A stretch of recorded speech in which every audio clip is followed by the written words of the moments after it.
Hey everybody, it is, at least as you're watching this, January 2022, a brand new year, calendar year at least, in public forum debate. That means a brand new topic, and we're here to cover it as always. My name is Brett Harvey. I am the coach of the Mississippi State debate team, and with me I have Mia Robertson. Hi, I'm Mia. I'm the president of the Mississippi State University Speech and Debate Council. Mia has been absent for a while. She's an amazing debater, far too modest for me to go on about all her many accomplishments, but we're really lucky to have her back here. To discuss the first resolution of the new calendar year, which is resolved, the United States federal government should legalize all illicit drugs. So it is the holiday break. Unfortunately, our on-campus studio that we often operate out of is closed. So we've had to set up here in the lovely conference room of the Civil Rights Office where I work here at Mississippi State. So apologies if the audio is maybe off by just a little bit. But hey, you're here for the substance, right? Not for the presentation, so it should be no big deal. If it is useful to you, maybe like, maybe subscribe, maybe tell a friend. As always, the sources and timestamps will be in the description below, so you'll have those at your disposal. And if you're interested in following along with our general musings about life and debate, you can follow us on Twitter at Hail State Debate. So we have a ton to cover. So I think we will just jump into initial thoughts. And Mia, why don't you go first? Happy to start us off. So I think the spirit of this resolution is really, really interesting. It's certainly really topical, as you hopefully know by now. In many states in 2020, citizens voted to legalize marijuana use, some recreationally. Even here, we voted to legalize it in Mississippi medicinally. So this is really topical. There's even some pressure on the federal government to legalize drugs. Obviously on the federal level. So I think this topic is interesting. It's relevant. I also think it's pretty fairly balanced, and I think you're going to see a lot of clash. I do have a lot of concerns, though, and we're going to talk about this a little bit later, but first, it's not very easy to find evidence, peer-reviewed evidence that is, on supporting or opposing this resolution just generally. As you may know by now, this has never happened literally anywhere in the modern world. No country has ever legalized all drugs. So it is pretty tough to find evidence supporting or opposing the resolution, regardless of what side you're on. Several countries have decriminalized drugs, but as we'll talk about, that's very different from legalization. And many states have legalized marijuana, but again, as we'll talk about more, marijuana is very, very different from harder drugs like heroin or fentanyl, for example. So I think then your evidence is going to be speculative at best or not fully topical at worst. So I actually have thoughts that are kind of similar to Mia's, but they're a little bit different. So I just have two basic big thoughts about the resolution. So first of all, I think it's a good topic. I think it's reasonably balanced, but it is what I would say asymmetrical, right? So a lot of the literature you're going to find is going to lean fairly heavily towards some form of loosening drug restrictions, right? And that, of course, is going to help the pro. There's almost too much stuff in terms of sources and literature out there on the pro in terms of just like the general problems with the status quo, right? But then the resolution does a good job, I think, of evening it out by sort of raising the bar for the pro by using two terms. The first is legalize, which, as Mia notes, is a more aggressive step than just decriminalizing drugs. And we'll talk about that later. And the second is the phrase all illicit drugs, which lets the con arguably focus very heavily on the more challenging cases, the more challenging substances like cocaine, heroin, methamphetamines, things like that, as opposed to like your less controversial stuff like marijuana. So the pro has kind of a stronger central base to defend in terms of the status quo being bad. The con has more diverse and creative angles of attack. But anyway, I think that's what a balanced topic looks like. It's not necessarily symmetrical, but there are ways that you can come at it on either side. Second point is more about like sort of conduct in the round and like the seriousness. And I have this labeled important caveat, take this seriously, right? So to get this out of the way, illegal drugs are generally very bad for you. But this is also a topic where, frankly, there may be a temptation to have a little bit of fun, right? I mean, drug-related memes and jokes, let's face it, are a thing. They're a part of popular culture, everything from like Breaking Bad to Joe Rogan. And I'm sure, Mia and you kids can probably name 1,000 that I don't know about, right? But even I know they're there, like an old guy like me. And look, we might even make a joke or two, frankly, in the course of this video. But all kidding aside, and not to be like preachy or didactic, many of these things we're talking about here are extremely addictive substances. They change the chemistry of your brain. They change who you are. They can really mess up your life, like permanently. And I have witnessed people who I really care about in my life have their lives messed up badly by drugs, including one good friend of mine who actually died as a result of drug abuse. And your judges might have too seen this, by the way. Right. So being insensitive might come off as really poor taste. Yeah, I mean, there can be a temptation if you haven't seen that stuff to sort of make a joke out of it. Now, to be fair, does the fact that they're harmful and they're serious mean that they should be illegal? No, not necessarily. But in the round, regardless of which side you're debating, you need to resist the temptation to make a meme out of this, right? You need to take the impacts on both sides, very seriously. And please don't mistake any arguments that we might make, any jokes or humor that we might use for understating the seriousness either of drug abuse on the one hand or of the consequences of U.S. drug policy on the other. So just remember to take it seriously. So with that, we will start as always with some factual background because this is such a deep topic with a lot of history. Then we will move to definitions and framing, then the pro arguments, then the con arguments, and then on to some final thoughts. Okay, so let's get started with some general factual background on drug prohibition. There is a deep, robust history of drug prohibition in the United States and around the world. It involves money, it involves race and class, and to be fair, it does involve some genuine good faith efforts to try to mitigate the harms of addiction. It's not all malicious, right? There is no way for us to come anywhere close to covering it all, but as always, the more background information you carry with you in your head as you head into the round, the more knowledgeable you'll sound to your judge, the more agile you will be in responding to arguments extemporaneously, and you won't be just wholly dependent on the case and on the blocks that you've written, right? So we're going to do a really quick whirlwind tour of drug prohibition in the United States and then link you to some good sources that will let you do sort of more in-depth research on your own, which is really, really important. So let's start with the first big point I have on my outline, which is the history of drug criminalization and regulation. Now, the history of efforts to control the use of narcotics and other potentially addictive drugs dates back at least to the 19th century when the Qing dynasty in China were trying to discourage opium use and importation. Now, British trading companies didn't like this at all because they were making huge profits importing opium to China. So if you didn't know, yes, part of colonialism was facilitating a massive drug trade. Is there anything bad colonialism can't do, right? But this eventually led China to ban opium importation and to demand that merchants hand over all of their opium stock so they could be destroyed, which in turn led to the Opium Wars between China and Great Britain from 1839 to 1842. And if you want to learn more about sort of the general history of attempts to control drugs globally, we'll link to a very good Encyclopedia Britannica article. It's always good to be able to have context and comparisons and say, well, this is what happened when other countries tried to do it, right?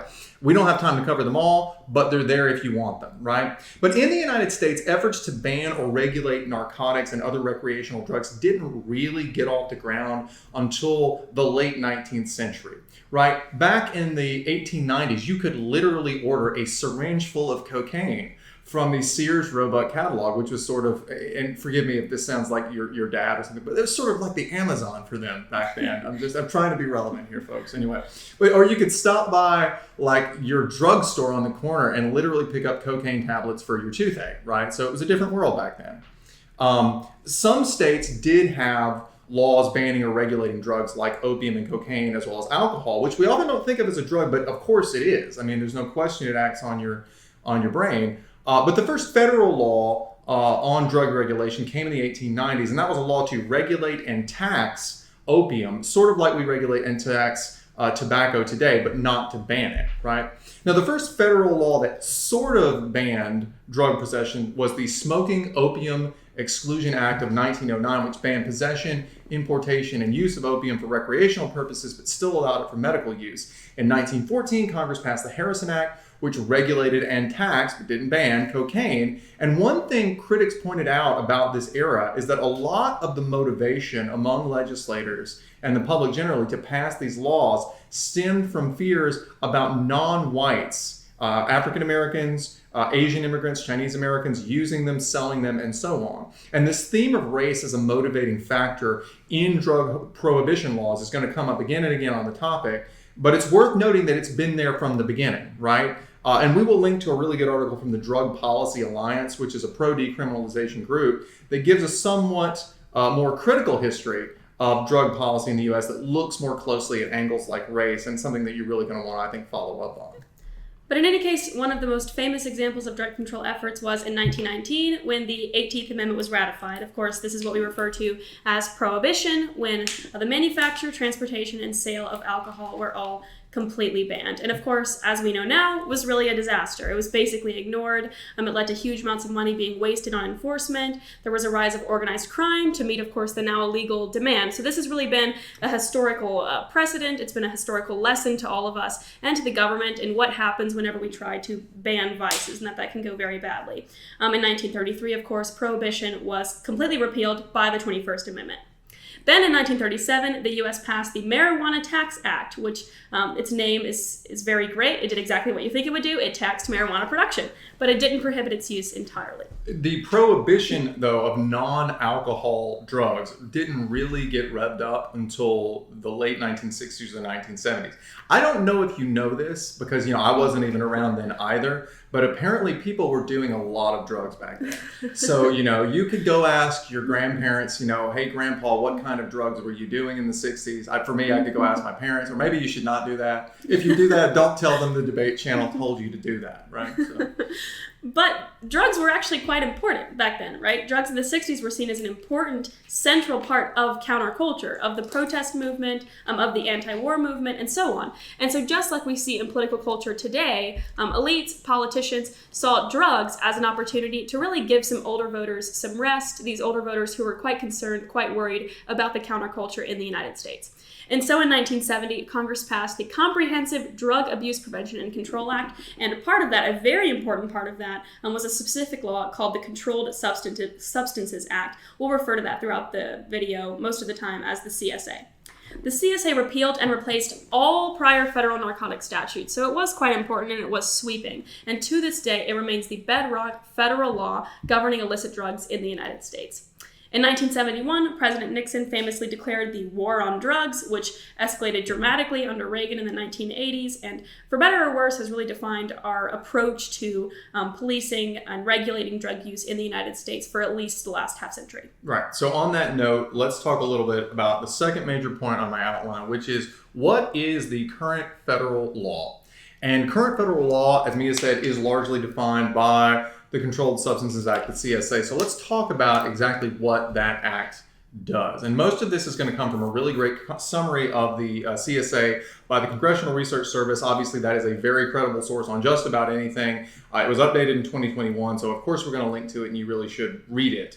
But the CSA was meant to be a uniform, single statute governing all federal level regulation and enforcement, or prohibition, of potentially dangerous drugs. It's enforced by the Drug Enforcement Agency, or otherwise known as the DEA, which is a branch of the U.S. Department of Justice, and it operates in two key steps. So the first is that it classified controlled substances into what it called schedules, or just various tiers, and it balanced their potential for abuse and dependence, we would just call that addiction, versus their legitimate medical utility, or their medical usefulness. So the various schedules included everything from LSD, heroin, interestingly, marijuana in Schedule 1, which is the most closely controlled group, all the way down to things like cough medicine in Schedule 5, which is very loosely controlled but still subject to regulation. So we'll give you a handy little chart from the Congressional Research Service summarizing these 5 schedules. And of course, they're subject to a lot of criticism. As I pointed out, for example, marijuana is a Schedule 1 drug. It is in the group most heavily regulated by the government. It's subject to greater penalties than things in Schedule 2, like cocaine, meth, and opioids like oxycodone. So to be in Schedule 1, in theory, a drug should have absolutely no accepted medical usefulness. It shouldn't have a medical purpose. And as we know, that's just not true of medical marijuana, of marijuana generally. Medical marijuana is widely accepted to be a viable option for things like pain management, for example. And even here in Mississippi, as I pointed out, one of the most conservative states in the union, we recently passed a referendum approving medical marijuana.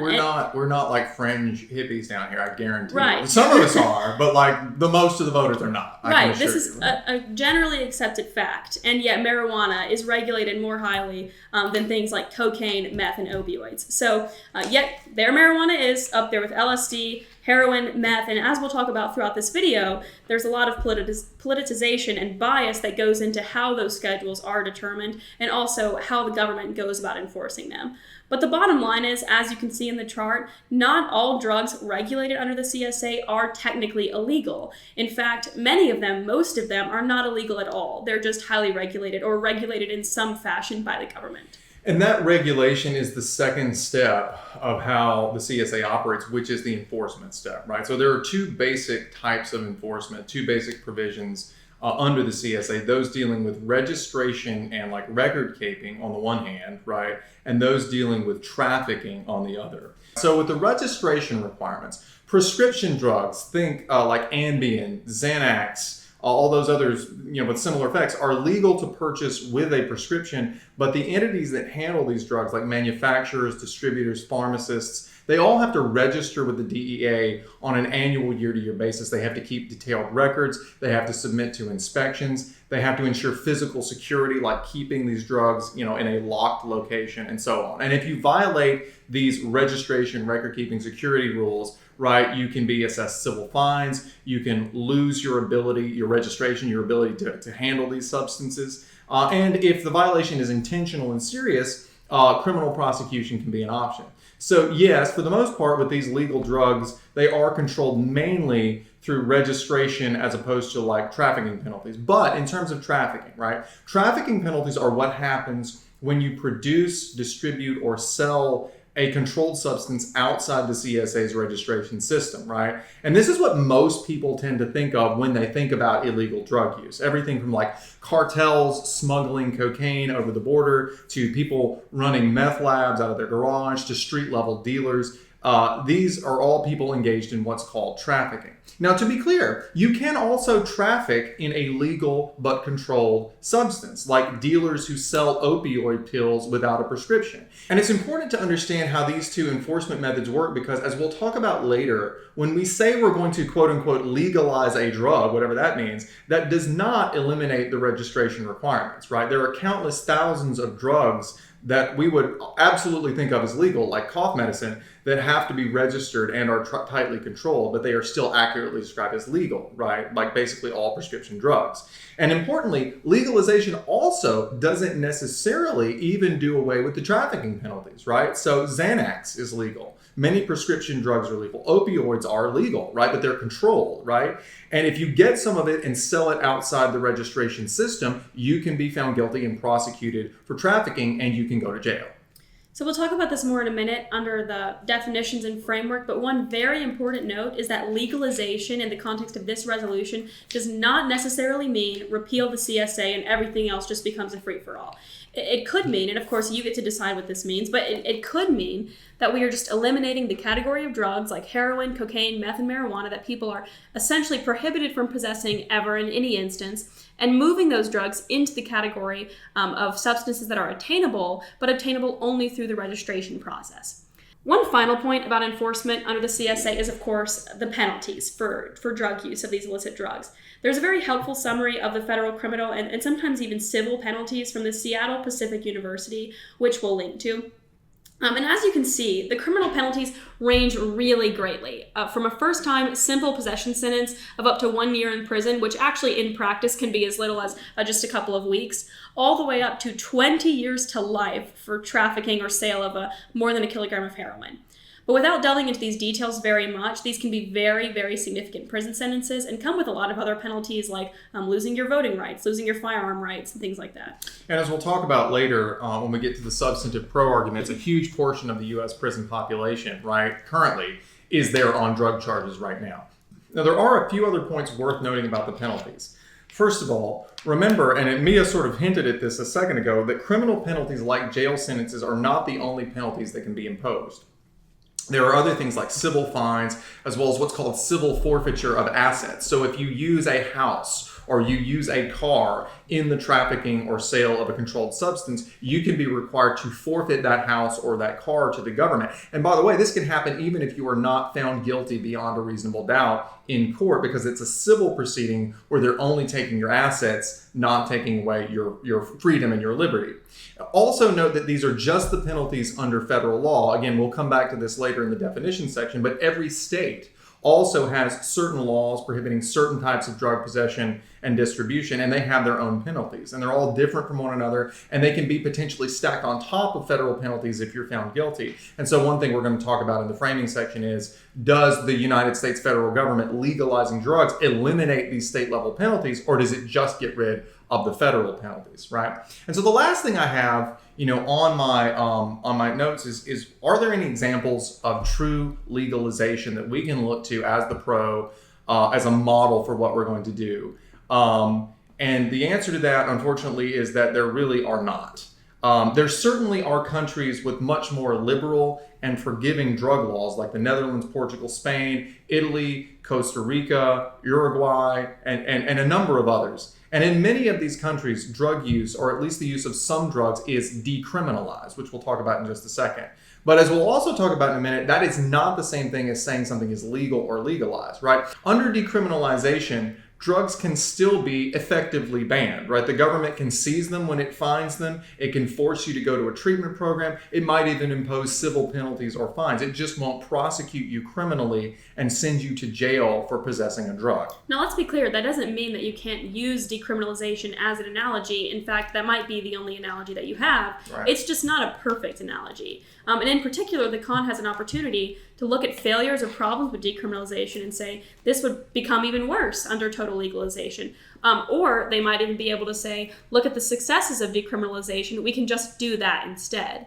Anyway, as we move through the argument sections, particularly the con, we're going to be looking at some models of decriminalization and how you can potentially use them as support for either side in the debate.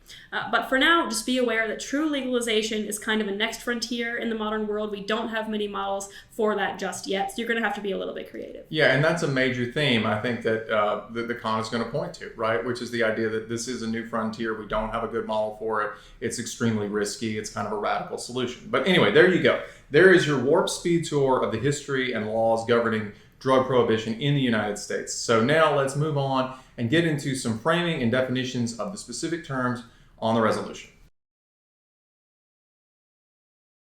Okay, so time for some definitions, background, sort of framing of the topic. I know that in PF, unlike LD, we don't typically read a lot of definitions, but this is a resolution where regardless of whether you actually put definitions in your case or not, you really do need to be prepared to defend your interpretation of what the words in the resolution mean, because there are certain terms that can really dramatically alter the burdens for the two sides. And so we'll just jump right in with the term that is most likely to do this, I think, is the term legalize.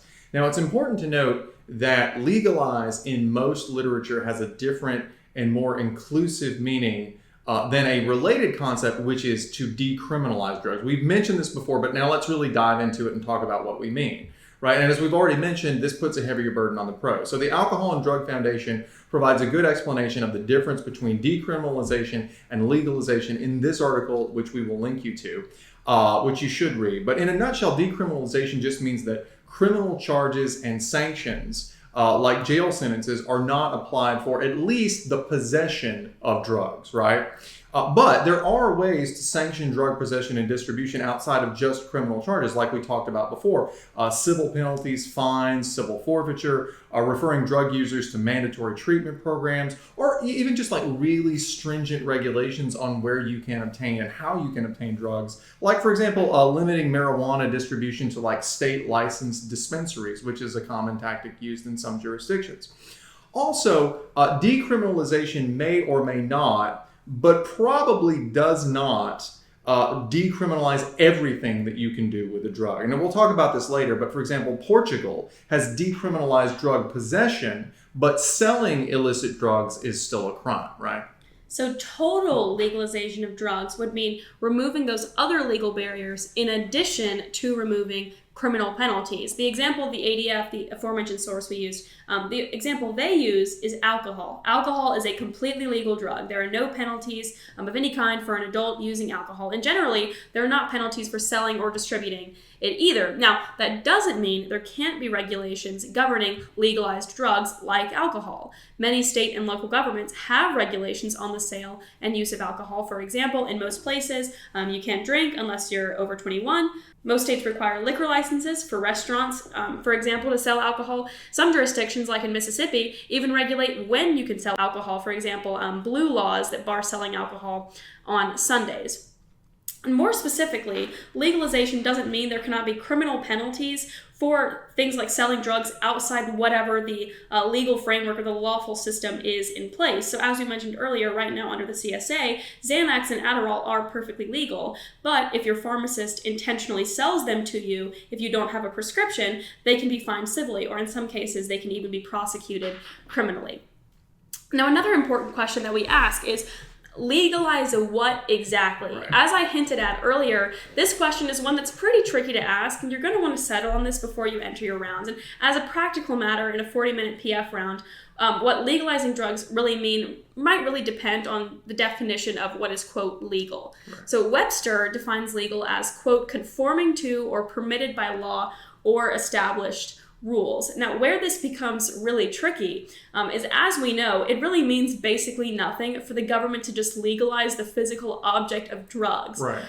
Governments can govern, they can regulate, they can criminalize actions, they can criminalize behaviors like selling drugs, like using drugs, like transporting drugs or producing drugs. But what does it mean to legalize drugs themselves? That's a really vague assertion. What you actually legalize is some action pertaining to that object. So, is alcohol legal? Well, if you're over 21 and you drink it, that's legal. If you give it to a child, that's not legal.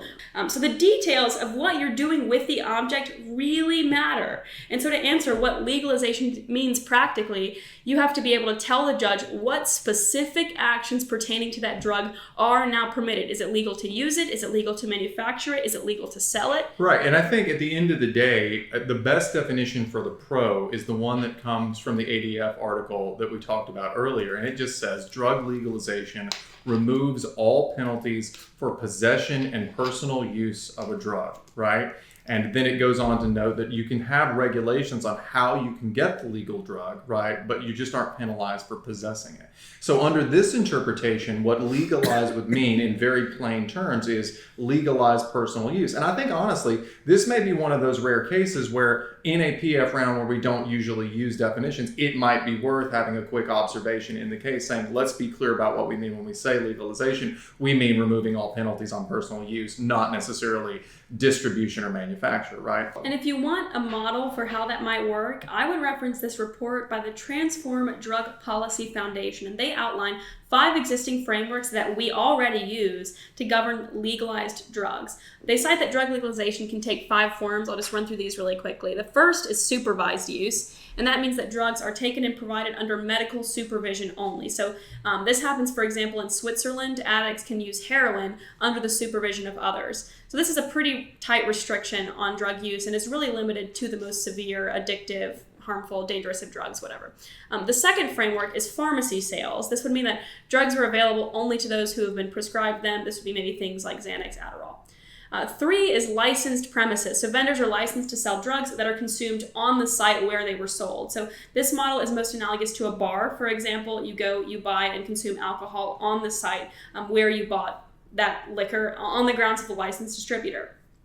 4th is licensed sales. Vendors sell you the drugs and then you can consume them off of the premises. And finally, 5 is unlicensed sales. Substances are sold by those without a license and managed under existing regulations. Now, the reason why I really like this model is that, first of all, obviously we already use this for many drugs. And second of all, this gives you as the pro the opportunity to easily argue that affirming the resolution means that we can use any of these frameworks, and even that we can allocate drugs into each of these frameworks depending on their risk level. So for example, you can advocate that it's perfectly possible to have heroin only falling under the supervised use framework, and marijuana could be modeled under the licensed sales framework, for example. Yeah, I think that's a great way to come at it strategically for the pro. I mean, it gets you away from this one-size-fits-all sort of radical version of what legalization is into a much more nuanced, we have a lot of tools in our toolbox to make this work kind of thing. And I think it's worth investing some time to make sure the judge understands that.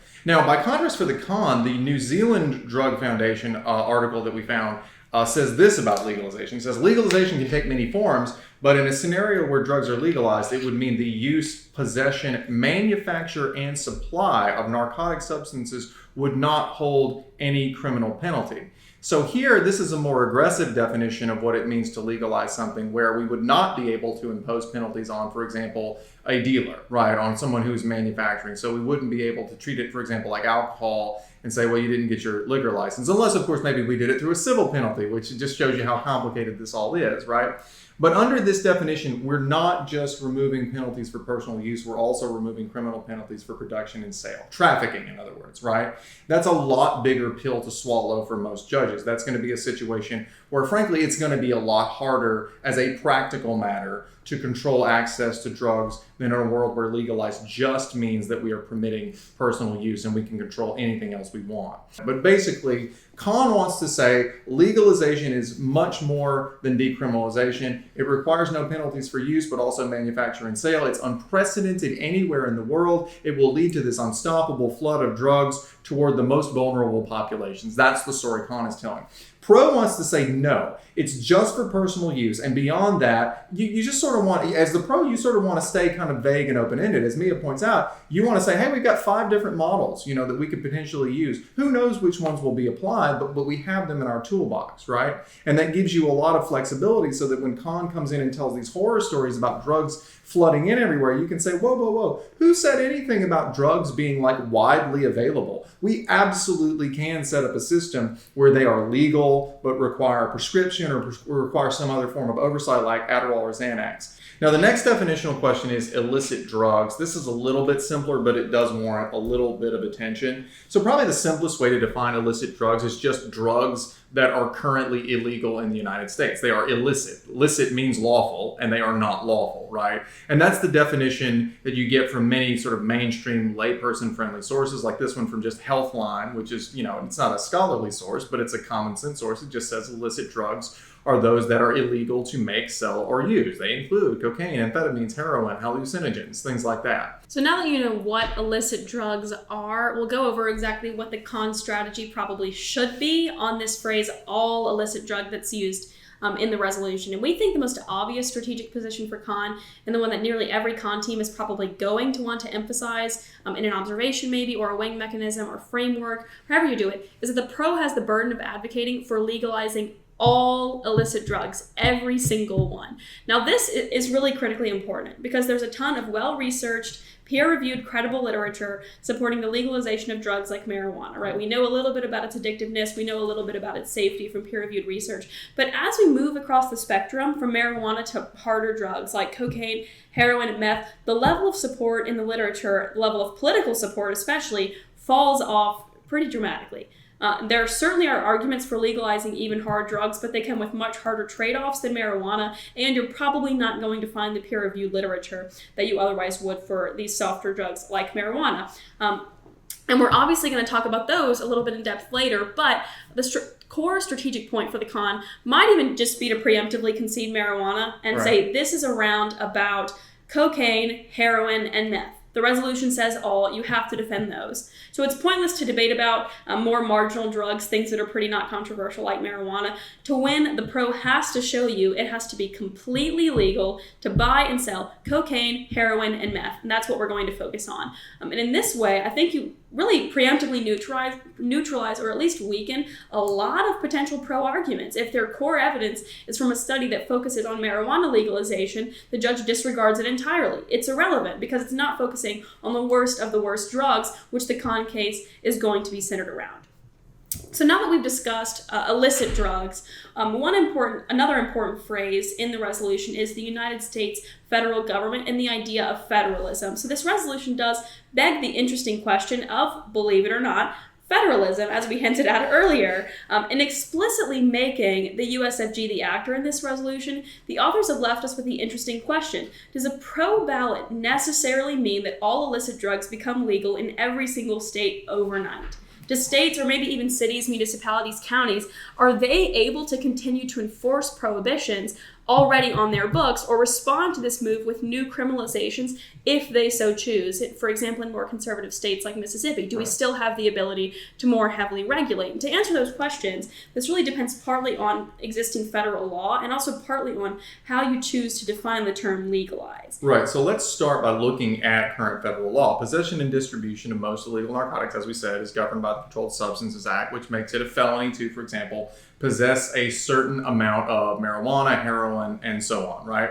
States, meanwhile, have their own statutes on drug possession and use, and they differ widely from each other and from the CSA, right? So, for example, with marijuana, some states like California might fully legalize it for recreational use, whereas some like Mississippi might allow it for medical use only, and others like Kansas might continue to criminalize it for all purposes. And just to illustrate that, here's a really handy chart from a private drug testing firm called DISA that gives you the legal status of marijuana in all 50 states, plus links to the actual laws. So it's just a really neat reference to have if you want to be able to keep up with that. So right now in the status quo, you can have a conflict between, say, California, which has legalized recreational marijuana, and the federal Controlled Substances Act. So when you have that federal-state conflict, which law wins? And this is an important question because you can absolutely picture a clever con saying, well, affirming really won't do very much because as a practical matter, these states can and will continue to criminalize drug possession. So the question is this right? Because I've heard a number of folks talk about this as though it's going to be a really viable con strategy. And the answer is, the best answer I think is probably not. And the reason is something called federal preemption. Now, you may have heard of preemption, learned about it in school, but it's just the idea that when both the federal government and the states have the authority to regulate something, like, for example, drugs, they both do, and the federal government passes a law, then to the extent the two conflict with each other or contradict, right, the federal law is going to preempt or trump the state law. That is what preemption means. And the basic idea here is that the federal government absolutely has the power to pass a law that explicitly preempts all state penalties for drug possession. It can pass a law that says, like, you picture a student Congress bill. It could be 1 page long, right? Like in student Congress. All formerly illicit drugs are legal, and no state or municipality shall impose any penalty for their possession.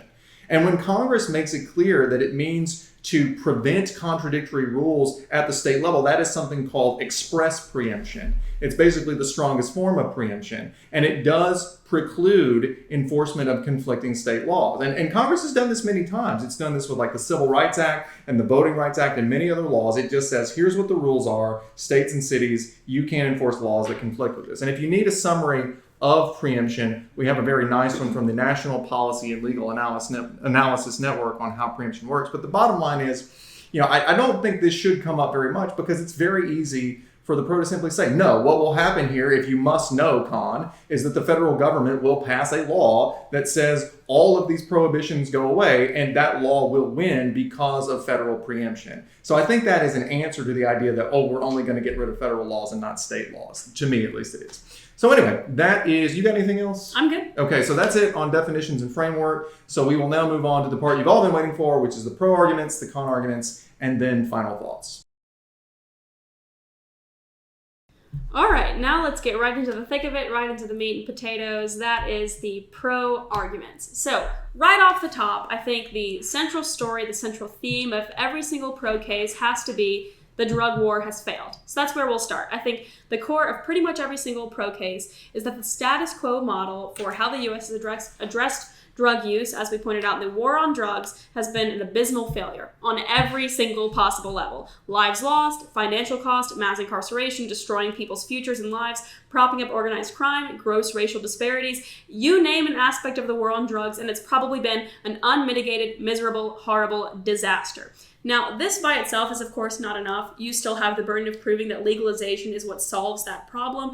And You have to overcome con arguments that there are better alternatives like decriminalization and everything else. But the narrative that the drug war has been a colossal destructive failure is really at the center of every single pro case. It's what policy debaters would call the inherency argument, that something is inherently wrong with the status quo. And this should honestly probably be the first third to first half of pretty much every single pro case. Now, the Cato Institute, which, by the way, is a pretty fairly conservative free market think tank, not just some radical progressive fringe organization, sums up the war on drugs in this way. And we don't usually read out evidence word for word, but this is such a good quote that I do. I'll just say, I'm boring that way. You don't, because you're a better YouTuber than I am, but I do all the time. I think I might, because this quote is just too good. So they say, quote, "The U.S. war on drugs, like the ill-fated war on alcohol of the early 20th century, is a prime example of disastrous policy, naked self-interest, and repeated ignorance on the part of elected officials and other policymakers." This is really the kicker. "From its inception, the drug war has repeatedly led to waste, fraud, corruption, violence, and death, with many states moving towards legalization or decriminalization of some substances, and other nations moving to legalize drugs altogether. Rethinking America's drug policy is long overdue." And I'll just say, this is the Cato Institute, right. Okay? This is not like Drug Legalization Now Network or something like that. These are like people people who work, it's a Republican think tank, basically. But anyway, right. I'm sorry, go ahead. Yeah. I don't know that I can say it any better, right? This really sums it up. It's been an abysmal failure every single, from its inception to today, has just been simply a colossal disaster. Similarly, a 2014 report by the UK's Home Office did not find, quote, "any obvious relationship between the toughness of a country's enforcement against drug possession and levels of drug use in that country." So in other words, before we get to the particulars of how drug prohibition has failed, it's probably wise to just set the tone at the top of your case with a general argument about how most responsible sources at all points in the political spectrum agree that the status quo, the war on drugs, has been nothing but a disaster.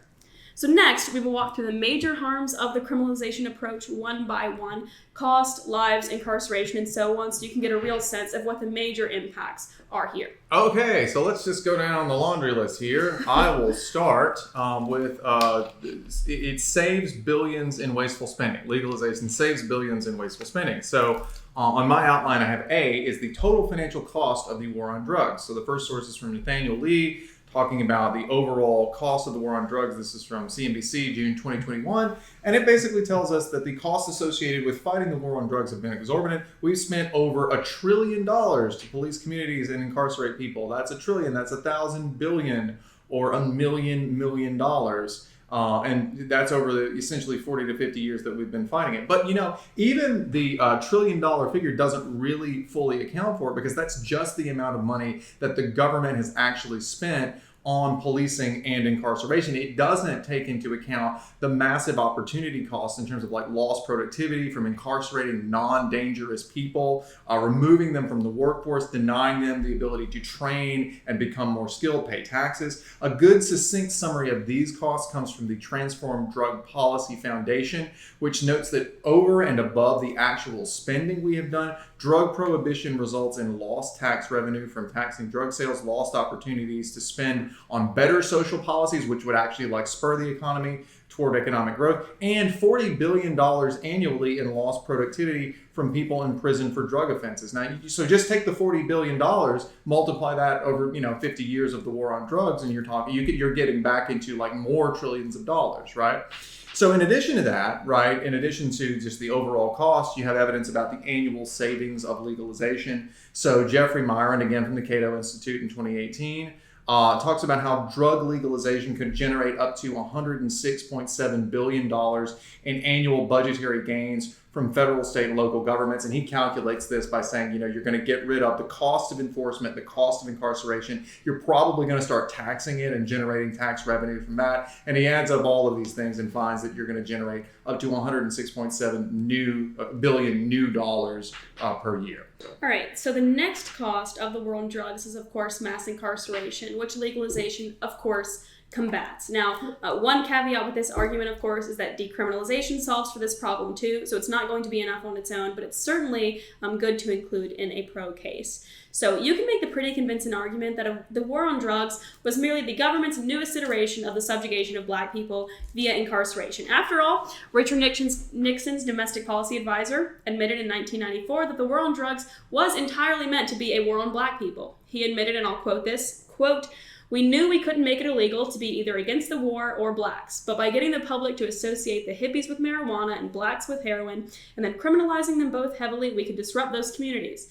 We could arrest their leaders, raid their homes, break up their meetings, vilify them night after night in the evening news. Did we know we were lying about the drugs? Of course we did." So we've seen this movie before. We know how it ends. They've told us why they started the war on drugs. It wasn't to keep us safe. It was so they could subjugate black people, tear up their communities, and put them in jail.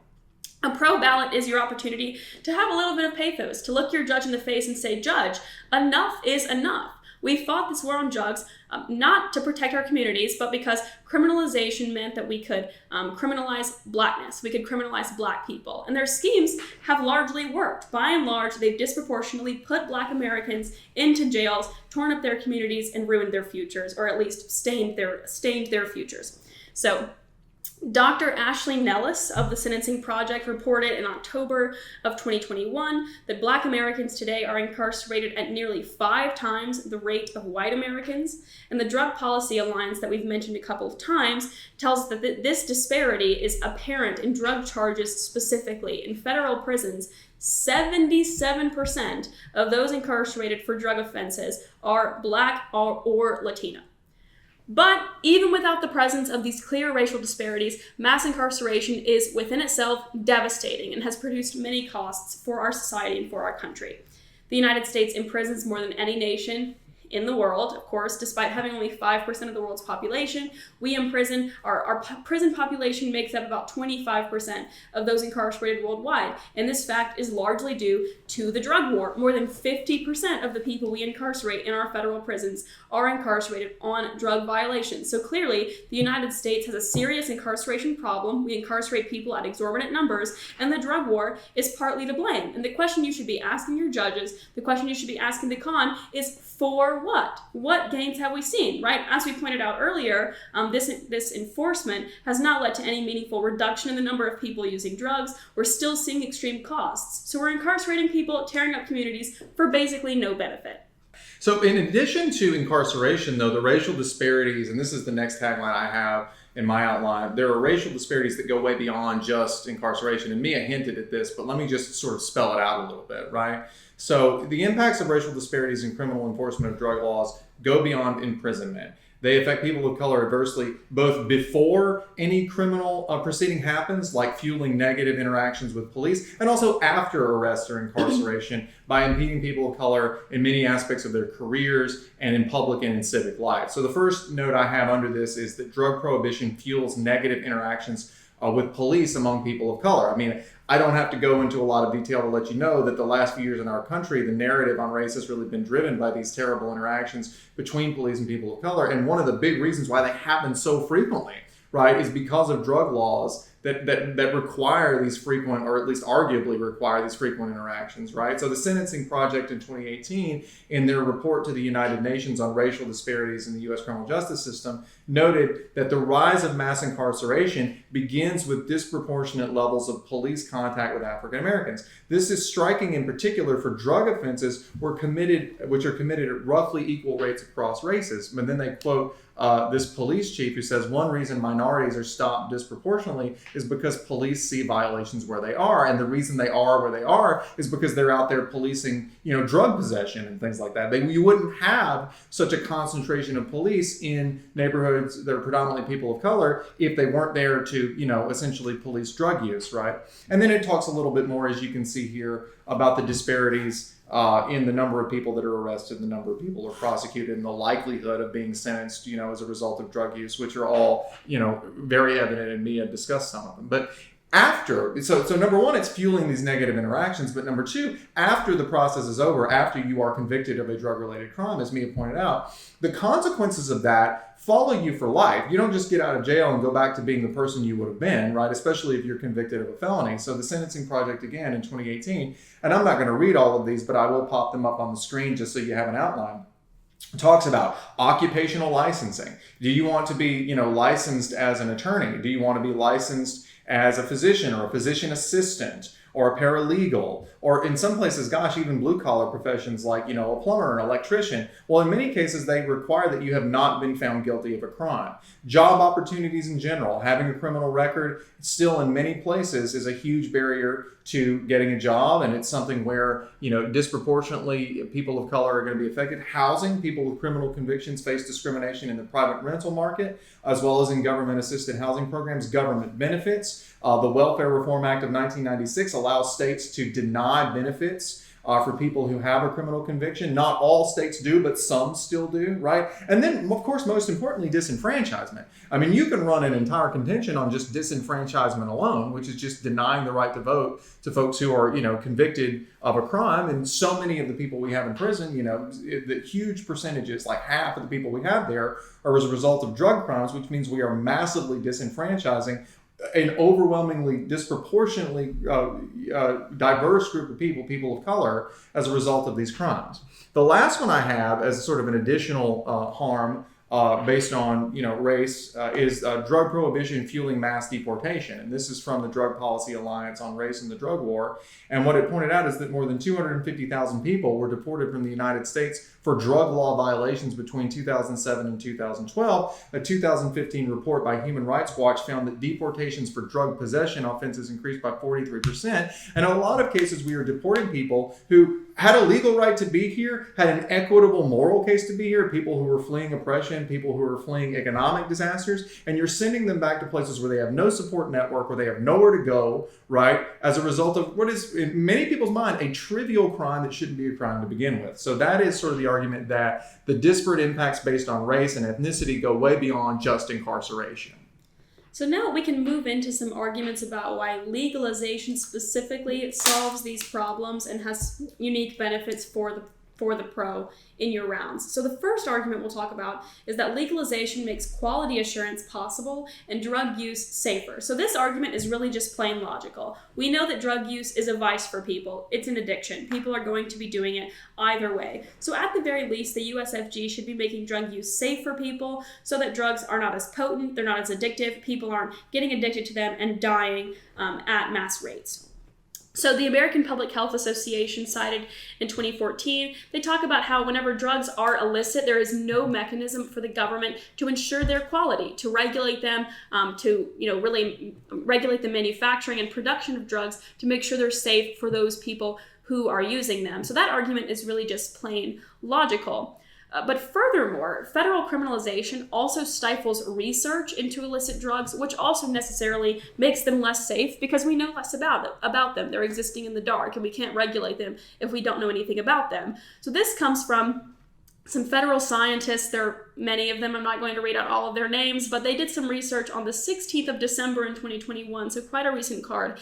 And they talk about how the criminalization of drug use on the federal level and the conflict of federal and state laws has made research into many illicit drugs, and they specifically talk about marijuana, basically impossible. They say that this has led to many hurdles, like, quote, the inability of researchers to access products that are legal in their states, a lack of standardization and quality control of cannabis and cannabis-derived products, and no national oversight of this standardization and quality control or the industry. So to put that simply, researchers are not able to research drugs and make sure that they are not addictive, that they're not potent, to make sure that they're safe. And of course, what that means is that governments are regulating them in the dark. They don't know very much about them, making them necessarily less safe. They also go on to say that as a result, in states that have legalized marijuana today, consumers are accessing basically new, virtually unstudied products. We don't know how potent they are. We don't know how addictive they are. A pro ballot solves this immediately. It takes away that conflict of federal and state law, and it allows for research to be performed. So the impact of this is that government regulation makes drugs more safe. So we know that drugs in the status quo, many of them are not very safe, as we talked about before, and government regulation has the ability to reverse this course to save some lives. So the CDC talked recently about, for example, how dangerous fentanyl use is. And they talked about how drugs like fentanyl are 50 to 100 times more potent than drugs like morphine, and they're taking over markets and killing people in mass numbers. The CDC even went on to say that today, fentanyl overdoses are the leading cause of death for people from ages of 18 to 45. So they're killing people in mass numbers. Now, the government has the ability to regulate these drugs and to finally stop the killings, to make them safe, of course, because as I talked about, if people are going to be using them, we might as well be making them safe. And we have the evidence to show that government regulation can do this. So a bunch of researchers in 2016 talked about how whenever governments regulate drugs, like marijuana, for example, their regulation makes them far less potent. So they found that in states that have legalized marijuana, whenever governments have the ability to check regulation and to check production, drugs are less potent. THC levels in those states are on average 10 to 15% lower than in states with criminalized use. So the government is really taking this responsibility seriously. They're making drugs less potent. They're making them safer to use. A similar but stronger argument comes to you from an economist, Benjamin Powell, in 2013, and he talks about how the same thing, that whenever drugs are illegal, they become more potent. He says, quote, "In order to minimize the risk of detection per amount of narcotics supplied, suppliers make drugs as small and as light as possible," meaning necessarily higher potency. And they go on to say that increased federal expenditures on indication explain 93% of the increase in marijuana's potency. So we know that criminalization has actually made drugs less safe for people to use, and we solved that problem with a pro ballot. And I think the stuff that Mia is talking about regulation in particular and safety is some of the strongest stuff for the pro.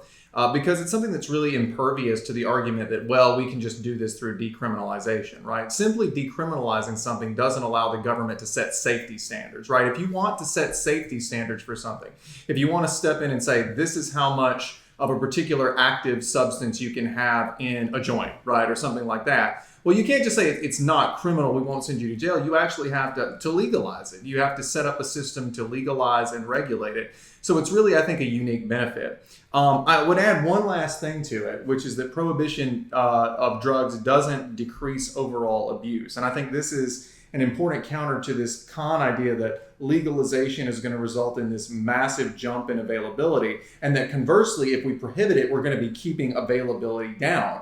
And there's evidence that historically speaking, that's just not what happened, right? This is from Coyne and Hall, again writing for the Cato Institute in 2017, on the failure of prohibition to reduce overall abuse. And it uses prohibition of alcohol as sort of a counterexample, right? It said, supporters of prohibition contended that it would improve the health of the American public and prevent the disintegration in families. But despite these noble intentions, alcohol prohibition was a failure on all fronts. Although alcohol consumption sharply decreased at the beginning of prohibition, within a few years it rebounded to 60 or 70% of what it was before. And in addition, people who couldn't get alcohol during prohibition, they point out, just went and looked for other alternative drugs, right? So this idea that by prohibiting stuff, we're keeping the level of use down is not true. And we can see that in the status quo. We prohibit the use of cocaine, we prohibit the use of heroin. Well, people figured out how to make meth in their garages, right? People figured out that opioids, pain pills, could do the same thing if you used enough of them, right? So this idea that we are going to, through prohibition, keep use down and necessarily see use skyrocket if we legalize,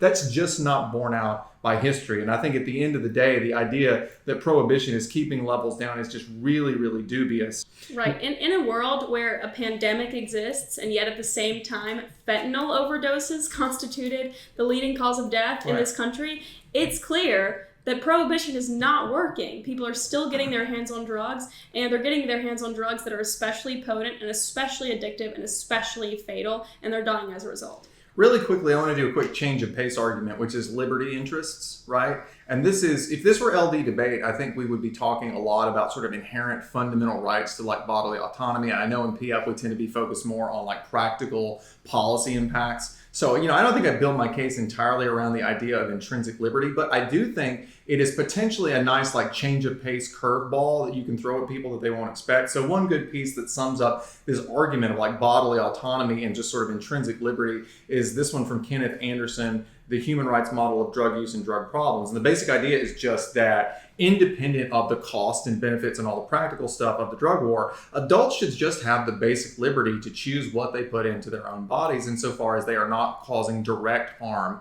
to another person. As Anderson puts it, it is the proper role of our government to prevent and curtail drug-related harms, not drug use. People have every bit as much right to ingest any substance which they choose as they have to choose their sexual identities and consenting partners, right? And so just back to me commenting, in our free society, we entrust people to make decisions about their education, their employment, family planning, religion, etc. We even entrust people to make arguably bad decisions, right? Like ingesting excessive sugar or fat or smoking cigarettes, even though we understand that objectively these things might cause them harm because we believe in the liberty and the right of individuals to run their own lives, even if they make poor choices. And this paternalism, right, that we have in the status quo, specifically as it relates to what you can do with your body, which is a powerful way of phrasing it, seems to be very much at odds with the idea of individual liberty under the American system, you know. So the next argument we'll be going over is that legalizing drugs reduces crime and violence. Now, this again does come with a little bit of common sense. It comes with a little bit of logic, and this comes to you from some researchers at Appalachian State University in October of 2021. They explain that the conventional wisdom has been for a long time that drug prohibition reduces drug-related crime, that it makes communities safer. But recent research has actually confirmed the opposite, that legalization is what curbs the power of cartels and actually makes drug sales safer, resulting in less crime, resulting in less death, etc., etc. Just think about this logically. In a world where drug use is criminalized, drug use, sales, and production are necessarily forced underground. And these drug operations underground are necessarily illegal. Right. This is why, the mafia became so involved in bootlegging and running alcohol during Prohibition. That was never the case before. It hasn't been the case since. There's nothing intrinsic about alcohol that requires the mafia to be involved in it. It was absolutely only, right, the Prohibition that led to organized crime being involved in it. And we know that legal drug programs have resulted in significant declines in crime. So one really great research was done by researchers at Appalachian State in 2021. It's the same source I cited a little bit earlier. Now they go through states with medical marijuana programs, so it's not completely the same as complete and total recreational legalization, but still a great piece of research. And it's really what I would say is some of the gold standard of research on this question, because they take a rather novel approach to collecting the data and the statistical techniques that they used in their research. They explain how in most of the studies focusing on the link between marijuana prohibition and crime, they use what's called uniform crime reporting, crime data that's voluntarily reported to federal agencies and to the FBI by local sheriff's departments and local agencies. So because it is voluntarily reported, most agencies simply don't do it, and as a result we see significant gaps in data that researchers are forced to fill in those gaps. So they use a new novel statistical technique that you can read about. They explain it pretty in depth to fill in those gaps and make sure we're getting the full pictures. This really is the gold standard of what that link might be. So they collect data from 16,276 police and sheriff's departments, so quite a large sample size in both border and non-border states, and they conclude, quote, medical marijuana laws result in significant reductions in both violent and property crime rates, with larger effects in Mexican border states. So the jury's really in on this question. We know that legalization, at least in the context of medical marijuana, resulted in significant declines in violent and property crime. The same was true from some researchers from the Norwegian School of Economics in 2021. They actually give us some numbers on this question. They quantify exactly what the reductions are, and they found the reduction in crime was about 13% on average, with reductions as high as 15% in California and as low as 7% in Arizona. They also go through specific crimes on the individual level, and they found that the crimes most heavily impacted were robbery, which fell by 19%, murder, which dropped by 10%, and homicide specific to the drug war fell by an astonishing 41%. So we have some pretty good peer-reviewed literature finding that legalization is actually what results in significant declines in crime and violence, of course, making communities safer. And that's actually one point I wanted to make, which is that drug prohibition isn't just a U.S. domestic problem. We are exporting violence from the United States as a result of the black market that we're creating here in the US. Our prohibition isn't just resulting in crime on the streets of American cities, it's resulting in rampant violence in places like Mexico. We are effectively exporting violence to the countries that produce these drugs as a result of the demand we have in the black market. And honestly, this isn't like some fringe controversial position. US officials have repeatedly admitted that our demand for black market illegal drugs, which only can happen as a result of prohibition, right? It can only happen as a result of them being illegal, is what drives a lot of the violence in places like Mexico and Colombia. So as the Brookings Institute noted in 2017, during their visit to Mexico in 2016, former U.S. Secretary of State Rex Tillerson and Homeland Security Secretary John Kelly went to great lengths to emphasize that U.S. demand for drugs lies at the heart of Mexico's violence problems, embracing the Bush and Obama administration's language of shared responsibility. So pretty much every presidential administration has acknowledged that it's basically largely our fault of the chaos that you see in places like Mexico. And the result, according to Brookings, is just, massive death and destruction as a result of cartels in places like this. You can look here at some of the statistics that we've seen, tens of thousands of lives, 177,000 people murdered between 2007 and 2017, and just levels of like displacement and conflict and chaos that you really only see in like civil wars and insurgencies around the world, not as a result of simple crime. And that's in Mexico, but it's not just in Mexico. If you look at, I think it's Mejia and Casete, I may be saying that wrong, I butcher these names a lot, but this is from the Open Society Foundation on sort of the international costs of the U.S. war on drugs. They point out that in Colombia, the rates of homicide are similar. For example, you see in the 1990s a spike in the homicide rate in Colombia up to 72 people per 100,000 folks in certain areas, 420 people per 100,000 in the Medellin area of Colombia. All of this, right? All of this, 100% of it, well, not 100% because drugs go elsewhere, but it's as a result of drugs being illegalized, right? If we legalize drugs and we regulate them, they're not going to be produced, in the jungles of Colombia or Mexico. They're going to be produced in other places. You're not going to need drug cartels to do these things. And so I think it's important to keep sort of a broad mind about this and remember we're not the only victims of our bad choices here, right? And fortunately, total legalization can solve that problem. So we have some evidence from researchers cited in the Journal of Drug Issues from May in 2020, and they actually do look at total legalization, so not just like medical use like I talked about earlier. And they found that not only does legalization, they looked specifically to Colorado and Washington, not only did it significantly decrease the number of property crimes, larcenies, and assaults in those respective states, but also that even neighboring states and neighboring countries saw those reductions too. So we can solve this problem with legalization and stop exporting our violence to other countries. Now, those studies matter to the pro for obvious reasons. First, reductions in crime are really good, right? Border states and states in general are terrorized by the drug war and cartels. Helping people feel safe in their communities, reducing the number of deaths, property crimes, etc., is always going to be a good thing. And second of all, the conventional wisdom that criminalization reduces crime is just plain simply wrong. The jury is in on this question, and the pro wins it. Last point that I have on the pro is a quick sort of preemptive response. We know that the con is going to use sort of counterplan style arguments, right? Arguments about alternatives that are not just sticking with the status quo.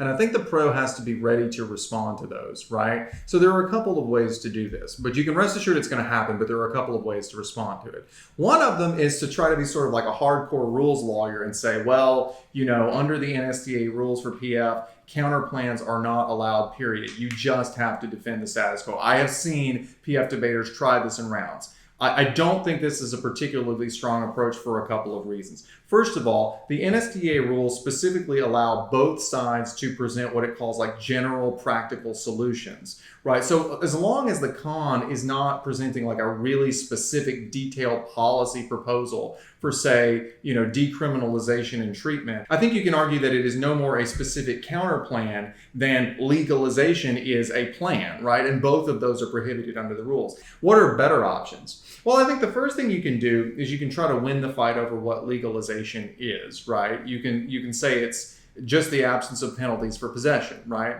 And then in that case, that gives you the strategy that Mia pointed out earlier, which is we have all of these tools in our toolbox, right? We don't have to go straight to an absolute, free-for-all in which we let people do whatever they want. And I think being ready to explain, for example, the transformed drug policy piece that she had earlier is going to be big on that. But the most important thing I think you need to be able to do is to explain the unique benefits of legalization that things like decriminalization don't have. One of them, Mia pointed out earlier, which is if we simply decriminalize something, it's a lot harder to see how the government is going to set safety standards for it, right? That's a unique benefit. So why don't we just go ahead and legalize it? We can still have tight controls, right, with the different tools we have in our toolbox, but if we legalize it, we have the additional benefit of being able to implement safety standards that would be much harder if we still said that it was illegal, it's just not a criminal violation.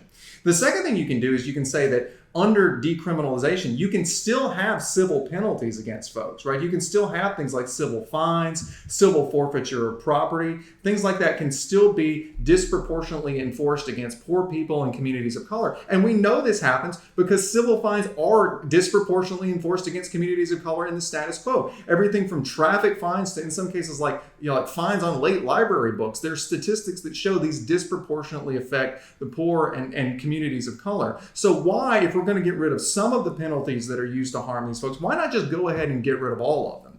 Right, but I do think it's important to just remember to remind the judge you have a lot of options for how to do legalization, and there are unique benefits that you can't get solely through decriminalization. So that is what I have on the pro. Do you have anything else? Good stuff. I'm done. Okay, moving on now finally to the con. Okay, so on the con, I think before we jump into specific arguments and impacts, it's important to sort of understand what the general narrative of the con really is, at least in my view. I think, like we said earlier, a good general strategy for the con is to pick its battles carefully and attack the pro where it's weak, and honestly not spend a lot of time, maybe not even fight at all, in areas where the pro is strong. Pro is going to have a slew of evidence that the status quo doesn't work, right? Far too much to fit into a case. That's why this video is going to go on for so long. That the war on drugs, as Mia pointed out, is a massive disaster. And I think the con's basic response is to say, and perhaps even literally in the round, we agree. Status quo isn't working. The question is not whether it's broken. The question is what we do about it, right?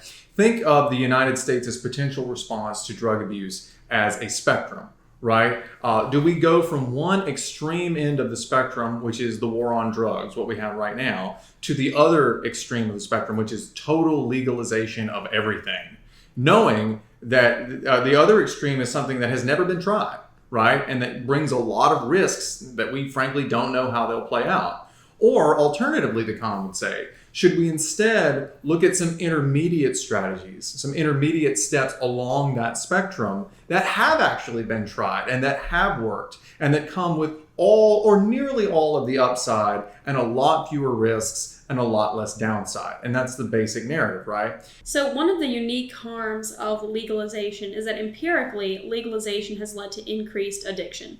So I'm going to butcher this, Cerda et al. You got it. Some researchers in 2019, they write on the legalization of marijuana leading to increased use and addiction. And they found that in states where marijuana has been legalized, they saw an uptick in addiction among populations. So they say, quote, the proportion of respondents aged 12 to 17 years reporting cannabis use disorder, that's basically just addiction to marijuana, increased from 2.18% to 2.72%. While the proportion of respondents 26 years or older reporting frequent marijuana use increased from 2.13% to 2.62%, and those with cannabis use disorder, again that's addiction, from 0.90% to 1.23%. So basically, in short, the study found that when marijuana was legalized for recreational purposes, addiction, here referenced as cannabis use disorder, increased in teens and in young adults. The absolute increase looks pretty small in absolute terms, like for example 2.18% to 2.72% in teens, but if you look at that as a percentage, that is a 25% increase in the rate of addiction, so that's pretty substantial. And we know that that increase would be dramatically worse with harder drugs that are more chemically addictive. So we can extrapolate from this That the results would be basically just catastrophic. When we measure the levels of addictiveness, of course, that's somewhat subjective, but there's a strong consensus that marijuana is really at the lower end of the spectrum as it pertains to addictiveness, with substances like heroin, cocaine, methamphetamines being far more chemically addictive at the higher end of the spectrum. So we have a summary from WebMD. This isn't the most scholarly source ever, but it does give us a pretty reasonably reliable indicator of just the medical conventional wisdom. And they can point you to more authoritative sources if you want. But basically what they show you is that unlike marijuana, where we're looking at 2 to 3% of users with an addiction disorder, with methamphetamines, for example, the number is half. And so the argument would be easier availability of drugs like meth that are highly chemically addictive would, of course, just logically, necessarily drive up addiction numbers much faster than what we've seen with something like marijuana.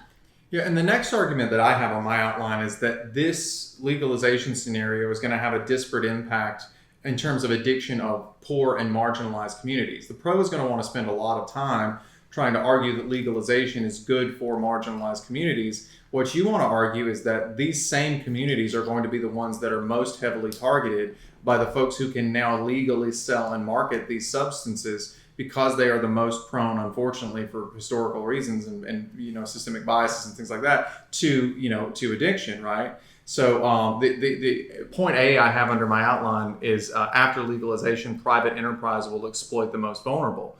So just like big tobacco looked for and still looks for ways to get the most vulnerable people addicted to maximize its profits, we can expect producers and sellers of legalized narcotics to go after the poor, the young, and other often exploited groups to maximize those profits. There's an article from German Lopez and Vox in 2019 about how private enterprises are already exploiting legalized or at least decriminalized drugs in various jurisdictions. Some early data from Colorado, one of the first 2 states to legalize, speaks to this point.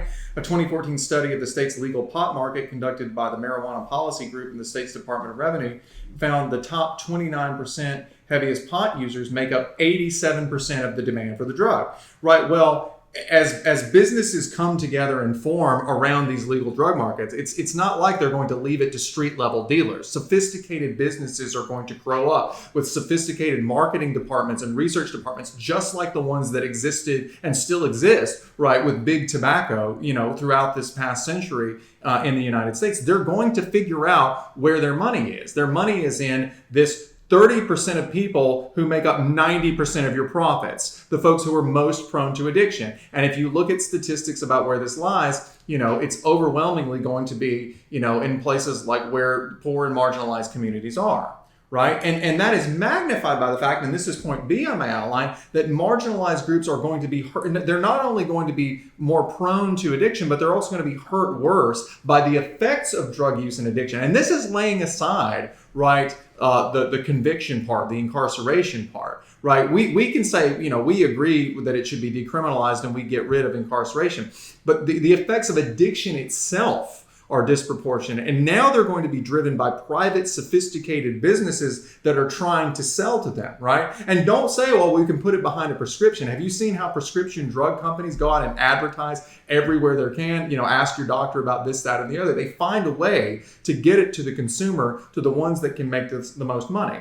But the data is that these marginalized groups are more likely to be hurt financially and in other ways when they are addicted. So basically the argument is like rich kids who go out and get high, right? And maybe don't show up for work and lose a part-time job are not the real serious victims of drug abuse in the United States. Poor people who do the same thing, they get high and they lose their low-wage job, right? They're going to be hurt far, far worse, right? Also, to kick addiction, to get over addiction, you need serious, proper medical treatment, right? You need to be able to deal with the side effects. You need to be able to have prescription drugs and things like that to counteract the effects, right? Well, this is still wildly unaffordable and unattainable for poor and marginalized communities in the United States, right? So this is from Dr. Peter Grinspoon in 2021 on the disproportionate effects of addiction on the marginalized. And it basically just provides a summary of the data. When you look at things like opioid overdoses, fatal heroin overdoses, they are all closely linked to lower education levels, lower incomes, communities like veterans. These terrible outcomes are overwhelmingly associated with people who are already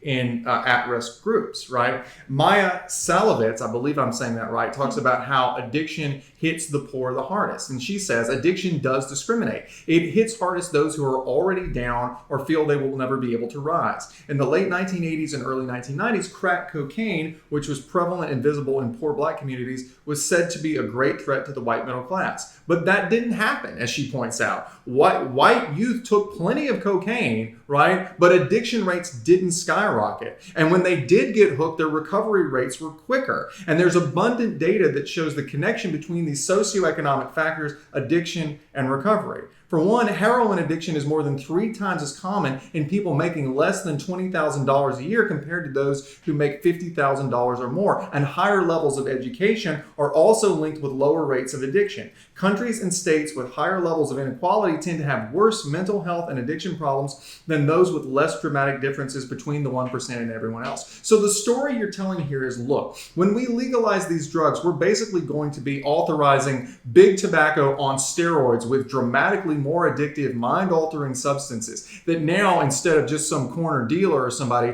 are going to be the province of big, sophisticated marketing and research departments that know they have to go after poor people, they have to go after marginalized communities, they have to go after less educated folks. In many cases, because of historical trends, they're going to go after communities of color and things along those lines. They're going to get them addicted and they're going to make a lot of money off of them. And that's a deeply problematic story that I think you can sell to a judge, right? All right, now, to change gears just a little bit, we'll move back to some of the economic costs and benefits and do a little bit of balancing there. So our next argument is that the financial costs outweigh the benefits. It's almost certain that pro teams are going to at least mention the economic benefits of legalization because it's, of course, true. States like Oregon, Colorado, Washington, they've seen gains in tax revenue. They've seen other revenue streams really be ramped up. So on the con, you have to be ready to fight them on this. And doing so is honestly pretty simple. So while there has been a lot of talk about how much jurisdictions gain in economic growth whenever drugs are legalized, those figures are almost never calculated on net, and they fail to consider the cost to society of legalization. And there are many of them. Healthcare costs, social benefits for those who drop out of school, DUI investigations that have to be paid for, things like that. All of those are almost never calculated into those numbers. And whenever you do include them, we find that the costs outweigh the benefits. So this comes to you from the Centennial Institute in 2018 on the economic and social costs of legalized marijuana. Really, the real kicker here is that they find, quote, for every dollar gained in tax revenue, Coloradans spent approximately $4.50 to mitigate the effects of legalization. And they say among those costs, things like those relating to the healthcare system and high school dropouts were really the greatest. So we see from these figures, it's empirically true that sure, there are some economic gains, but they are seriously outweighed. On a figure of 1 to 450, they're outweighed by the cost. Now, I'll be honest with you. I don't know if you're going to straight up win the argument about cost against a good pro team, because there is a lot of evidence about the cost of war on drugs. Frankly, the point of this statistic is really just to muddle it up and to make it a draw, right? I mean, there are some arguments where if you can just make it a draw and make them have to sort of fight and make the impact unclear, you've actually won. So even if this is one study, but it's a one study with a punchy tagline, which is $4.50 for every $1 saved, right? If you can throw that in there and put doubt in the judge's mind, I think this piece of evidence has really done its job in the round for you, right? So Mia changed pace on her argument. Let me change pace yet again, sort of another curveball argument, which is that legalization will break U.S. treaty obligations. You may not know that the United States is actually party to several international treaties that require it to prohibit illicit drug use. Now, I don't know that these treaties are a huge impact by themselves, because if you've watched this channel at all, you know that I am actually quite cynical about the importance of international law. Literally the first video we ever did on law of the sea, I was sitting there talking about how law of the sea is just a joke and nobody cares about international law. But it is the kind of a curveball that I don't think a lot of teams will see coming. And there actually are some potential impacts from it. And also, if you're able to establish that there are better alternatives short of full legalization, right? This can be a nice comparative advantage to go along with like sort of your counterplan, right? If you can say, well, as between two approaches that are similar in their effectiveness, one of which, legalization, violates our international obligations, whereas the other, decriminalization, does not, why not just prefer decriminalization? So the main treaty we're talking about here is called the Single Convention on Narcotic Drugs of 1961. It has 186 parties, which is nearly all the countries in the world and all the major powers. And like the Controlled Substances Act, it lists pretty much all your major drugs in various schedules. And it basically requires parties to prohibit, quote, cultivation, production, manufacture, extraction, preparation, possession, that's important, offering for sale, distribution, purchase, sale, delivery on any terms whatsoever, brokerage, dispatch in transit, transport, importation, or exportation of drugs that are listed under its schedule. So note it includes possession as one of its prohibitions. Now, it doesn't require that these offenses be punished by criminal prosecution. Article 36 of the convention says that they have to be punishable offenses, but then it clarifies that the punishment can include things like measures of treatment, education, aftercare rehabilitation, and social reintegration. So this is perfectly compatible with a decriminalization approach like the one we're going to talk about in a minute. But since there has to be some penalty, it is not full legalization, right? And so you might ask, what is the impact if the United States breaks its obligation under this treaty by legalizing drugs? Well, there's the usual harm, and you can find cards about this and just generically all over the place and debate about like the loss of international credibility and leadership from not following your obligations. But actually, the convention does have some teeth to enforce its provisions. In Article 14, Section 2, it specifically says that if you are found to be non-compliant and you don't fix the problem upon request, the UN's International Narcotics Control Board, or INCB, can recommend to UN member countries that they stop exporting legal controlled substances to you, mainly drugs, right, into your country. Now, as a practical matter, how likely are countries to do that with the United States? I would say probably not very, right? But who knows, your opposing teams may not be sophisticated enough to point that out. You may just be able to say, we're going to have all our drug imports cut off, and they may accept that. But more importantly, why take the risk? Why not follow the lead of countries like Portugal and Spain, as we're going to talk about, who have decriminalized drugs, but continued to meet their obligations under this treaty, right, and have the best of both worlds, right? And so on that point, it's actually probably a good time to move on and start talking about viable alternatives to legalization. So the first one I have is decriminalize and treat, don't legalize, right? So this is where we start looking at what essentially are counterplan style arguments for the con.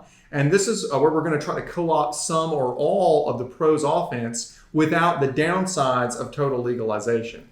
We talked earlier about the strategy of plans and counterplans, so I won't go back into that, but I will just reiterate. I do think this is a generalized enough solution that it kind of falls into that safe harbor in the NSA rules where we talk about generalized practical solutions as long as you're not running like a super specific plan, right? And I think the simplest and probably best counterplan type arguments are the ones that are similar to the ones that are actually used in the real world, which is some form of decriminalization coupled with some form of mandatory treatment.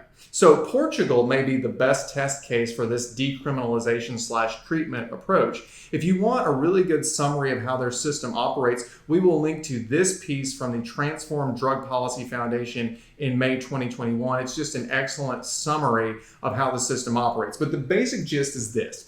In 2001, Portugal decriminalized possession of drugs and now can require those in possession of drugs to attend counseling and or addiction treatment. It is not legalization of drugs because the drugs are still confiscated and there are still potential small penalties like community service or fines, as well as the mandatory treatment. And the results of this policy change are really encouraging. As Transform Drug Policy notes, drug deaths per 100,000 in Portugal were already lower than the EU average back in 2001, but the gap got a lot bigger, right? The EU went up, but Portugal went down and stayed very close to zero for a long time, although they have gone up back just a little bit in recent years. Incarceration rates are also down in Portugal from about 40% of those sentenced to prison to about 15%. Overall, drug use did increase a little bit, and there's some debate about methodology there, but it didn't increase as much as it increased in other countries in Europe, right? So Portugal stayed at the lower end of the rankings, the very low end of the rankings in terms of overall drug use. It did not move up to become one of the top countries. Also, there's been a dramatic drop in like HIV diagnoses due to injected drug use. They used to have 1,200 HIV diagnoses due to injected drug use per year. Now they're down to 16. Also, the cost of criminal proceedings are down, and the overall cost of the treatment and intervention program that they've implemented is about 12 to 18% lower, right, than the criminal model. So it's a good model, right? So there are a couple of things the con can say here. First is that these are actual non-speculative numbers from a real-world system that has actually been tried in a developed country. This is great for the con. There is literally no country in the world that has ever tried legalization. So something always beats nothing. And we have real-world data. You have speculation about what might happen. Judge prefer evidence of measurable benefits over guesswork every single time the con wins. But secondly, the decriminalization and treatment model avoids the main harm of total legalization, and that is throwing drug users and people with serious addiction problems out there in a world with rising drug availability with absolutely no one stepping in to intervene to make sure they're beating their addiction and getting the treatment that they need. Again, we don't have any real-world examples of legalization to compare to, but you can at the very least compare to jurisdictions that have done decriminalization without any serious effort to have treatment and intervention that would help people beat their addiction. So for example, Oregon in 2020 decriminalized possession of small quantities of most drugs like cocaine, heroin, LSD, meth, and so on, and replaced them with criminal sanctions with a $100 fine that could be waived if you got a health screening from a recovery line. The intentions were great, right? Avoiding criminal records that bar employment, social benefits, deportation, etc., reducing the incredible racial disparities, that sort of thing, all that's fine. But now, as this NPR piece notes from 2020, there are a lot of questions as to whether that plan could actually be successfully implemented. The article notes, quote, 5 months since decriminalization went into effect, the voter-mandated experiment is running into hard realities of implementation. Realizing the measure's promise has sharply divided the recovery community, alienated some in law enforcement, and left big questions about whether the legislature will fully fund the measure's promised expansion of care. They go on to say, even many recovery leaders here who support ending the criminalization of addiction are deeply concerned about the states basically jumped off the decriminalization cliff toward a fractured, dysfunctional, and underfunded treatment system that's not at all ready to handle an influx of more people seeking treatment. So then it goes on to compare Oregon to Portugal, and it notes that Portugal spent 2 years transitioning from a criminal system, a criminal model, to one that mandates medical treatment, that provides addiction specialists, social workers, and other resources. And the complaint is that in Oregon, we haven't done any of that, right? We just dump drug users off the cliff. Drug users who may have serious addictions, who need help, into a healthcare and recovery system that is woefully inadequate, underdeveloped, and in the worst cases, even non-existent. So the argument that Khan makes here is that if we do legalization, we get the Oregon model, but worse. We get a world where drugs are more widely available, use and addiction goes up, and where no authorities have the ability to step in and intervene and frankly force people to get help. And I think this sort of recognizes the reality of how things work in the United States, right? We are not some social democracy where we pass policies that, attempt to take care of the needs of its citizens, right? Again, Mia earlier on said we have this model where we can have these 5 different approaches, and maybe in theory we could have some that take into account the need for treatment and things like that. But when have we ever done that in the United States, right? I mean, when do we do things like that? We're the only major country in the world that doesn't have some form of universal health care, right? We are notoriously bad, particularly in our poorest states, like in Mississippi and places like that, at having social safety nets to help anybody with anything. So yes, in theory, we could do legalization, right? In which we would have all these wonderful things to help people if they wanted it. But in practice, you judge can't fiat that. All you can vote for is we legalize it, and then whatever happens, happens. So judge, you need to look at what the United States actually does to help people. And this is in Oregon, which is one of your more progressive states, and they're worried that they have no safety net to help these people, right? What's going to happen in places like Mississippi and Louisiana and Georgia and places like that, where they're much more averse to things along those lines? So I think this is a very strong argument, which is, in theory, it could go great, but in practice, we're really just throwing folks out into the deep end in a world where drugs are going to be much, much more available, and that's a really bad nightmare scenario, right? So the second, and for me final alternative, is to just sort of go case by case and not do a blanket legalization of all illicit drugs, right? And the idea here is to latch on to the term all, right, in all illicit drugs.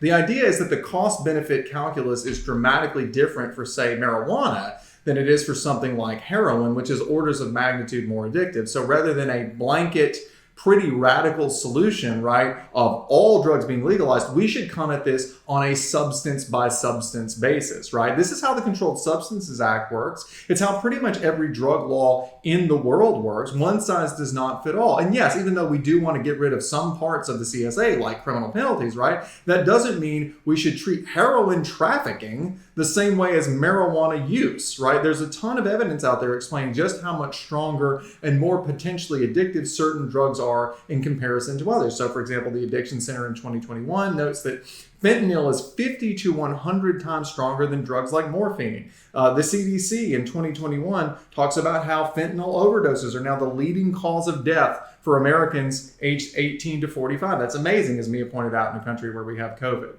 U.S. News in 2015 talked about how, from 2002 to 2013, heroin overdoses increased by 286%. Tens of thousands of people died as a result of these overdoses. So at the end of the day, I think, one thing that the con might want to try to do is just to point out the massive differences between these things and argue, look, we might want to maintain a world in which we don't do one size fits all, in which the production and sale of things like heroin remain illegal. We can address marijuana. We can address currently legal drugs, like oxycodone and opioids and things like that through reform. But don't you think we might want to maintain a world where it still is illegal, not just decriminalized, but fully illegal, to produce heroin and to produce methamphetamines and things like that? And if you believe, Judge, in taking it on a drug by drug, case by case basis, rather than just a blanket flat legalization, you should be voting for the con. So that is it for the con. We will move on really quickly to some final thoughts. All right, now that we've gone over the pro and the con arguments, we can just wrap things up with our final thoughts before we bid you adieu. So I'll just start. There are a couple of things I want to say before we say goodbye. And the first is that if you're walking into rounds without a real feasible interpretation of your definition, backed by some real world examples, quite literally written out in a block, you're going to get steamrolled against any competent opponent. You have to know what your definition of legalize is and why your definition of legalize is what it is, right? It's absolutely, it's imperative that you know that. Definitions on this resolution are going to mean literally everything and the difference between a loss and a win. Now, if you've been in PF for a while, this may have never been the case for you. We don't usually read definitions in PF. They're not always very important, but on this resolution, they absolutely are, and you need to be prepared. You must be prepared to defend your definition. The second thing I'll say is, as we always say, I know you're all going to roll your eyes at this, I know, but as we always say, knowing more is key. You must be informed on this resolution. You have to know the ins and outs of the systems you're advocating for. So, for example, if I'm advocating for Portugal's model on the con, it's not enough for me to say Portugal decriminalized drugs. I have to know exactly what Portugal did, what their model was partnered with to make sure that people got the treatment and the help that they need. And finally, you should always be doing this, but make sure you're reading your evidence pretty closely, because it's probably going to be the case on almost every single piece of evidence you read against a good opponent asking you in cross-examination. Now, was that piece of evidence talking about Oregon? Was it talking about Oregon, Colorado, Washington? Was it talking about medical marijuana programs or legalized marijuana programs altogether, right? So knowing your evidence backwards and forwards is going to be pretty important on a resolution where most of the evidence is pretty speculative and not completely topical with the resolution. Yeah, I mean, I think that Mia has hit on one of my two main points, which is that even in a kind of a long video that we're going to really have to edit down, honestly, we had nowhere near enough time to talk about the sheer volume of evidence out there. I mean, we only talked about Portugal, right? We could give you a half dozen other examples of potential cases for decriminalization, and there are plenty of other pieces of evidence that we just didn't have time to touch on. So this is going to be one of those, depending on, how strong the competition is, how much you want to win, frankly, a lot of time is going to have to go into, I think, researching and preparing blocks and things like that. But on the other side of the coin, I would say this. when you get down to the end of the round on a topic like this, precisely because it is so potentially overwhelming with just the sheer amount of data. I mean, just every advocacy group in the world has written a 100-page policy brief on this topic, right? You really do have to force yourself to get into narrative and storytelling mode, right? It is so tempting, and I see so many PF rounds that I judge where the final rebuttals, the summaries and the final focus and things like that are just these blippy little arguments where you're jumping from tagline to tagline and you're not telling a story. You really need to be telling a clear story at the end of the round about what legalization means, right? Exactly what's going to happen in your world of legalization, what the net harms and benefits are, and exactly what the judge is voting for. And if all you're doing is jumping from the Smith card to the Jones card and just doing these quick little rebuttals, you're going to have a hard time. I know this is tough in PF, but this is one of those cases where you need to spend time before the tournament, right, really wrapping your brain around a lot of information so that you can make it very succinct and very concise and a really clear story for the judge in those last few minutes of the round. So anyway, really appreciate you spending some time with us on this topic. I hope you have a great start to 2022. And as always, we will be here for whatever the February topic may bring. So looking forward to that. Until then, just remember, as we always say here, debate is for everybody. So work hard, have fun, and hail state.